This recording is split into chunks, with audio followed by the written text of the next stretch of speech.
हाय beautiful souls. आज मैं बताऊंगी कि कैसे आप अपनी बॉडी का दर्द 3 दिन में ठीक कर सकते हैं with the power of manifestation. And welcome back to my channel manifest with mind, body and soul. आजकल मैनिफेस्ट के बारे में हमने बहुत ही कुछ सुना है और बहुत से सारे चैनल्स में हमने सुना हुआ है कि मैनिफेस्ट फीलिंग से होता है, मैनिफेस्ट अफर्मेशन से होता है, मैनिफेस्ट इससे होता है, मैनिफेस्ट उससे होता है। हालांकि आप लोग जितना मैनिफेस्ट को जानते जाओगे उसका कॉन्सेप्ट उतना ही क्लियर होता जाएगा। मैं पहले सोचती थी कि मैनिफेस्ट अगर सब जान जाएंगे तो सभी लोग अमीर हो जाएंगे, सभी लोग ठीक हो जाएंगे। पर इंसान अपने थॉट के सामने और खुद के सामने हार ही जाता है। मतलब मेरे क्लाइंट तो नहीं कहूँगी, but people, some of the people approach me. I am giving them some kind of advices.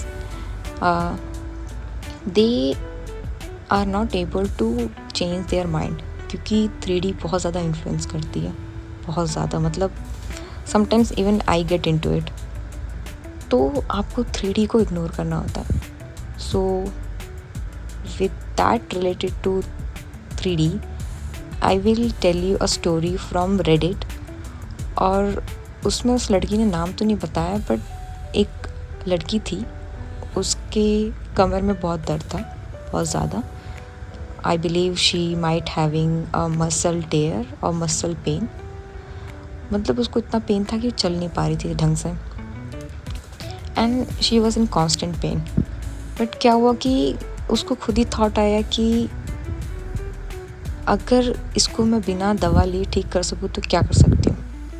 हालांकि आई वोंट प्रिस्क्राइब कि आप बीमार हो कुछ भी मत करो, घर पे बैठ के सिर्फ अफर्मेशन करो। अगर आपको बिलीव नहीं होता कि मेरे बोलने से मेरी बॉडी हील हो जाएगी तो it's better go to the doctor and take medicines. ठीक है, तो अब स्टोरी पे चलते हैं। तो उस लड़की ने नेवल गोडार्ड में एक लाइन पढ़ी थी, उनकी टेक्निक यूज़ की थी अफर्मेशन की। भले ही उसके हिप में दर्द हो रहा था तब भी वो अफर्म कर रही थी कि my hips are healthy, I am able to walk properly. और ये अफर्म करते करते सो गई। 2 दिन के बाद उसने देखा कि उसका पेन थोड़ा कम हुआ है, और पेन कम होने की वजह से उसको रियलाइज़ हुआ कि अफर्मेशन डू वर्क, और हम जो बोलते हैं अपनी बॉडी को वैसा बॉडी करती भी है। ठीक है, अगर आप बोलते हो कि हील होती है तो हील होगी, अगर आप बार बार उसको उल्टा सीधा नेगेटिव बोलोगी तो नेगेटिव होगा।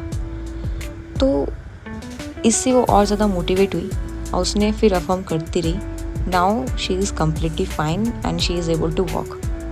बस मैनिफेस्ट में ये बात है कि जब तक वो तुम्हारे साथ पॉजिटिव नहीं होता तब तक कोई बिलीव नहीं कर पाता।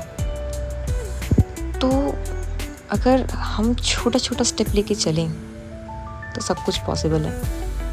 तो पहले स्टेप में अगर आप बिल्कुल बिगनर हैं तो बेस्ट यही कर सकते हो कि आप छोटे अफर्मेशन लेके चलो, जैसे कि I am healthy and I feel happy. यही 2 affirmation, and just try this affirmation and try to believe it, try to feel it, and you can see the magic. So I will meet you in my next video. Till then, keep manifesting.